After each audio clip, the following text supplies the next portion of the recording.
Chers compatriotes, camarades résistants et combattants congolais,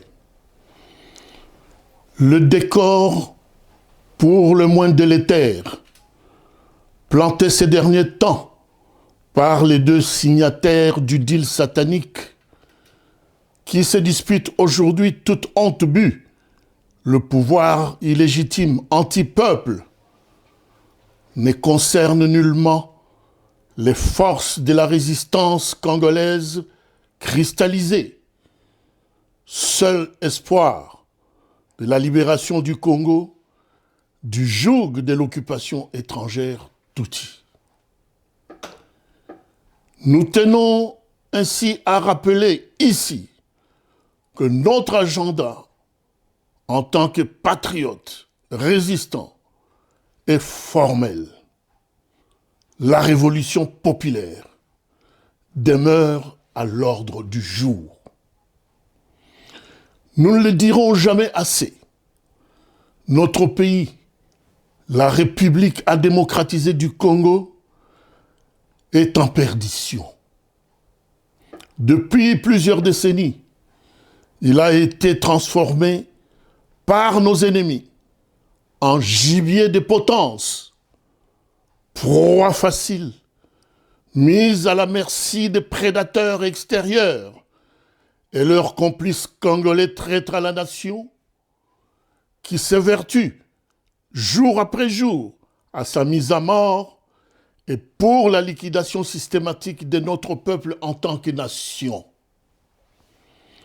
Mais cette nation, laborieusement bâtie, construite, cimentée au terme de hautes luttes héroïques menées au prix de sang par nos pères fondateurs, elle résistera contre tous les vents et marées, d'où qu'ils viennent, et vivra à jamais, pourvu d'être tous ensemble, unis et debout pour la noble cause. Dans notre récente vidéo de l'engagement des Congolais pour la libération de la patrie, mise en ligne le 30 octobre 2020 sur le website de kerwinmaizo.com, nous qualifions sans détour le projet de consultation nationale de Félix Tshilombo Tshisekedi de distraction de mauvais goût, élaboré savamment dans les officines rwandaises, dans le but d'éloigner l'attention du peuple congolais sur des dossiers brûlants de l'heure, notamment la crise de Minembwe, créée de toutes pièces par Azarias Ruberwa, le rapport mapping des Nations Unies sur des crimes commis par le Rwanda et ses supplétifs au Congo, et la création d'un tribunal pénal international pour le Congo, condition sine qua non à toute négociation de paix.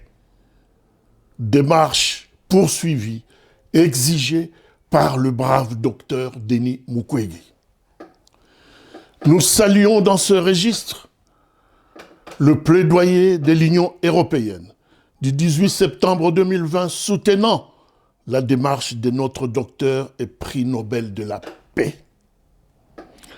Aujourd'hui, des faits sont éloquents et nous donnent totalement raison sur les vrais motifs avoués et inavoués qui sont base des fameuses consultations Made in Félix Tshilombo. En ce sens, les dossiers Minembwe et autres dossiers préoccupants cités en exergue sont gelés et mis sciemment en hibernation.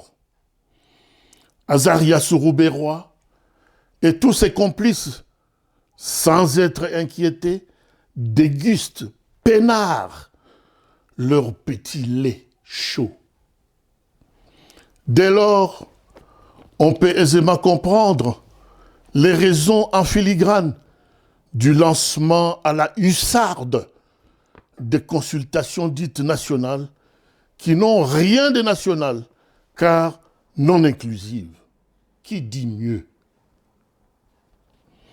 Monsieur Félix Tshilombo a-t-il seulement voulu offrir à une certaine catégorie de la population congolaise un folklore ubuesque visant à partager ses frustrations personnelles avec des autres? La création autour de lui d'une soi-disant union sacrée pour la nation n'est-elle pas une utopie quand on sait pertinemment bien que le siège qu'il occupe indûment est l'objet d'un sérieux contentieux électoral non encore résolu jusqu'à ces jours? Parmi ses invités, nombreux sont ceux qui ont fustigé hier la fraude électorale, comme le cardinal émérite Laurent Mosengo et consorts, et qui avaient pour cela reconnu Martin Fayoulou Madidi comme le seul vainqueur élu à 62% de suffrages par le peuple congolais. Comment peut-on constituer cette fameuse union sacrée sans, au préalable, d'abord briser les chaînes du deal satanique qui le lie à Kanambé et faire ainsi un acte de contrition devant le peuple à qui il a littéralement trahi, et de ce fait restituer après coup le bien que ce peuple avait confié souverainement à Martin Fayoulou Madidi, donc le pouvoir du peuple. Le défilé au palais de la nation de tous ces messieurs et dames fait rire et se passe de tout commentaire. L'union sacrée, parlons-en.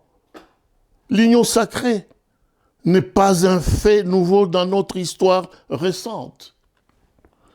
À la conférence nationale souveraine, l'union sacrée de l'opposition radicale fut transformée en sac fourre-tout, ouvert à tous, même aux mouboutistes jusqu'aux boutistes invétérés, comme les Kengo Adondo et consorts, qui l'ont atomisé, voire noyauté, au point que cette union devenue panier à crabes ingérable avait alors donné l'occasion au troisième larron, Laurent Désiré Kabila, d'accéder au pouvoir avec tous les aléas que nous connaissons jusqu'aujourd'hui. Qui dit mieux? Disons-le sans aucun détour, que les seuls mérites que l'on peut retenir de ce cirque est que le président nommé n'a pas eu des coudées franches pour maîtriser la gestion des affaires de l'État, car son pouvoir émane simplement d'une tricherie électorale d'une part, et d'autre part, certains qui ont répondu à son appel ont-ils démontré leur nature peu honorable, et d'autres ont étalé à l'écran leur laideur pour participer à une messe réunissant des anti-peuples, messe officiée par un président illégitime et en lévitation. Chers compatriotes, ne l'oublions pas un seul instant. Notre pays est au centre de complots ourdis par certaines puissances occidentales, leurs proxys africains et des collabos congolais à mal d'intérêts égoïstes. Au moment où M. Félix Tshilombo nous distrait, les Tutsis s'organisent. Ils font des collectes de fonds.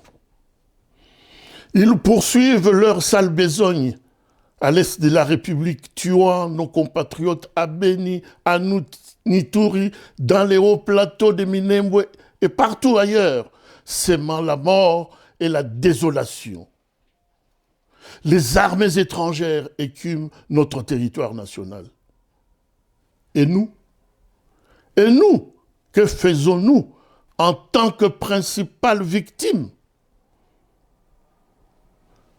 La seule et l'unique réponse pour éradiquer tous ces crimes à grande échelle nous oblige en tant que patriotes à nous organiser autour d'un leadership révolutionnaire pour le soulèvement populaire triomphant. Tout Congolais de souche qui n'aspire pas à ce principe pour la libération de la patrie est dans le camp de nos ennemis mortels. Et le moment venu, nous le traiterons comme tel. Chers compatriotes, le moment est donc venu pour tous les enfants de la patrie de penser révolution, parler révolution, respirer révolution, manger révolution, boire révolution, jusqu'à la libération totale de notre pays.